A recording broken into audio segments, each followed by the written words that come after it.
Isa ka ba sa mga Kaiser plan holder na nasanay magbayad sa office? Maging sa IMG office or sa Kaiser? Ano ang gagawin natin na nasa lockdown period tayo? Kung ikaw ay isang Kaiser plan holder, ang video na to ay para sa iyo.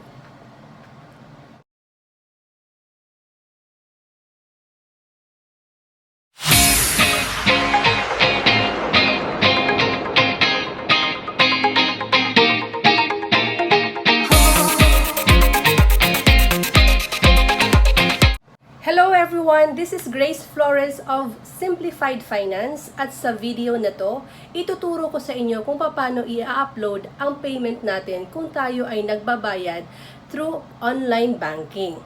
So marami kasi sa atin, mga kababayan or mga plan holders, akala ng iba kapag meron ka ng bayad sa bank account ng Kaiser plan mo, ay okay na siya.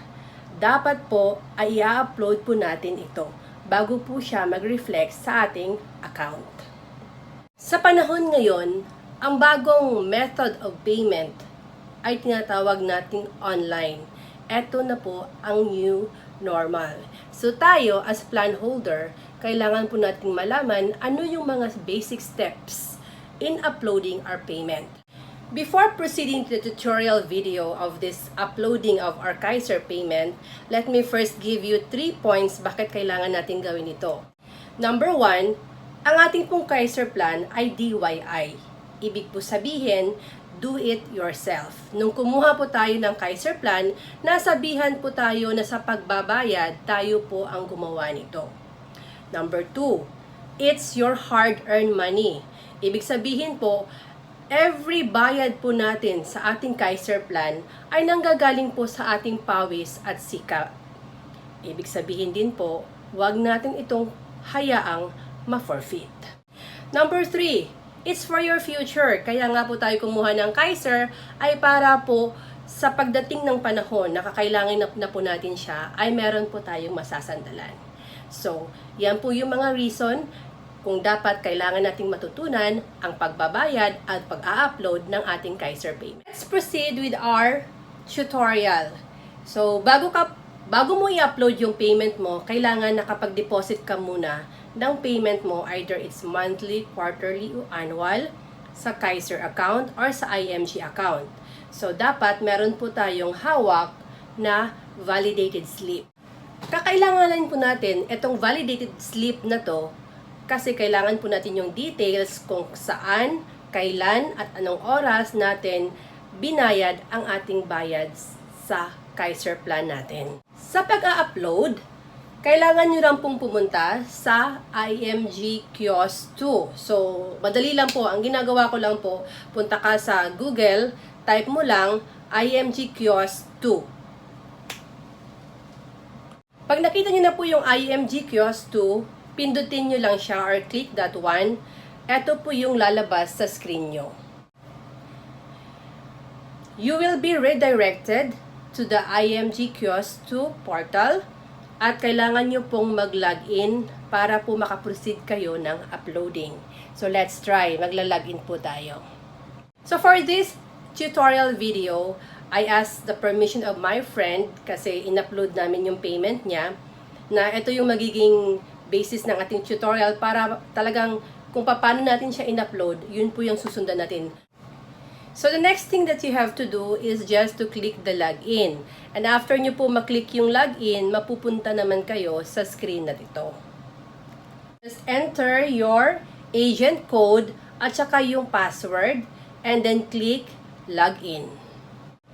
After nun, mapupunta ka sa isang screen na makikita mo, choose your transaction. So makikita mo doon, IMG membership, new business, Kaiser Subpay. So since ito po ay Kaiser Subpay, pindutin mo lang po yung regular Subpay.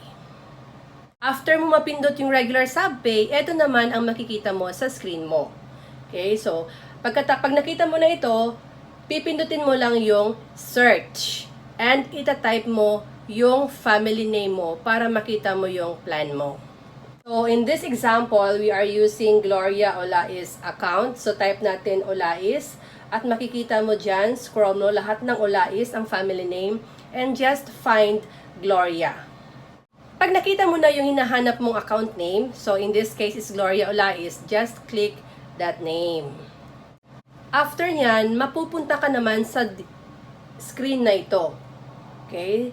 Na makikita mo yung Palawan Express, BDO Bills, and next. So, meron kasi tayong another form of payment.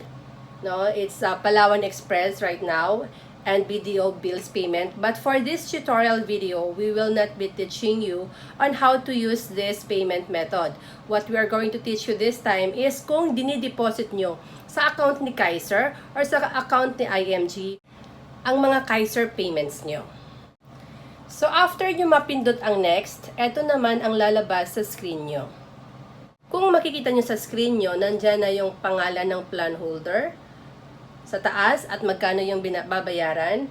And then, you just have to fill up the first name, the last name, and email kasi kakailanganin yon sa pagsisend nila ng notification na na-receive nila ang iyong payment. Another thing na makikita mo sa screen na ito ay ang iba't ibang payment option. We have remittance, bank deposit, and bank transfer.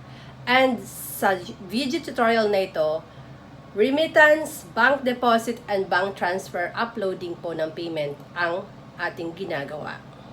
So, wag na nating hayaang magbayad pa tayo ng extra. Alamin, aralin, at gawin kung paano mag-upload ng mga payments. Then, i-click nyo lang po yung remittance, bank transfer, and bank deposit na button. And after that, mapuproceed naman po kayo sa screen na to. This screen shows your order summary. Nandun na yung where you uploaded your payment. It is in kiosk to cart, how much, your email address, and your billing addresses. So you just have to fill out yung mga details na needed sa kiosk na to. Then click next. Ito naman ang makikita mo, payment method. You just have to take the bank deposit or remittance and then next step. After mo maklik ang next step, makikita mo naman ito for your review. Ito yung binayaran mo, ito ba yung laman ng iyong validated deposit slip. And then makikita mo, please choose. I-click mo yung arrow down, makikita mo yung iba't ibang bank account ni IMG or ni Kaiser. So kung saan mo din-deposit yung iyong payment, yun din ang pipindutin mo. So for this example, it's BPI. So we click BPI and then click select. After mo maklik yung select, ito naman ang makikita mo sa yung screen, payment options. Okay, so when deposit is complete, click the link. So kailangan natin na i-click yung link na yan and i-upload natin yung proof of payment or the validated deposit slip. Once we click the upload proof of payment, eto naman ang makikita natin. Makikita natin yung date, kung ilalagay mo kung kailan mo din deposit yung pera. Makikita mo yan sa yung validated deposit slip. And then, next is yung oras. Makikita mo rin yan sa yung validated deposit slip. Tandaan, kailangan po ng hour, minutes, and seconds for that. After that, you click next at ang makikita nyo po ay select file. So, kailangan na po nating i-upload yung ating validated deposit slip. Once you click the select file, kailangan po nating i-upload yung validated slip. Antayin mo po natin na mag-upload siya. And click submit. Once na-click nyo na po yung submit, makikita nyo po ito sa inyong screen kung ano po yung ating in-upload na proof of payment. This is for your review. And if sa tingin nyo, tama naman yung na-upload nyo na proof of payment, select submit. At pag na-select nyo na po yung submit, makikita nyo na po, your payment is under verification. It will take a few banking days to confirm your payment. We will email you once the verification is done. So guys, ganun lang ka-easy ang pag-upload ng ating payment. Tandaan, hindi po enough na nagbayad lang tayo sa bank. Kailangan po mai-upload po natin siya sa kiosk 2 para po ma-post siya sa ating Kaiser account. Huwag po nating hayaan na ma-forfeit po ang ating plan. Tandaan, we only have 30 days grace period and 2 years reinstatement period. And every time po na magre-reinstate tayo, of course, meron pong bayad na reinstatement fee na 300. So that's it, guys. That's how easy to upload your Kaiser payments. So remember, kailangan natin siyang i-upload para po siya ma-post. Ang dami po mga tutorial videos ngayon na lumalabas. This is for us, for our clients to use. Kasi alam naman natin na wala na pong meeting this time because of this COVID season. We as the consumer, it's our responsibility also to make sure that our payments are being uploaded para po maipopost po ng Kaiser ang ating mga payments on time. If you like this video, kindly click the like button, and if sa tingin nyo po marami kayong matututunan, kindly click the subscribe button of this video.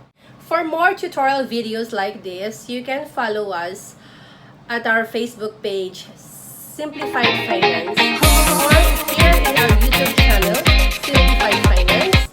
Just click the subscribe button and the notification bell para po updated tayo sa mga bagong videos. Please feel free to visit also our website, which is written on the link below for more investment tips, videos, and photos. Again, this is Grace Flores of Simplified Finance. Bye!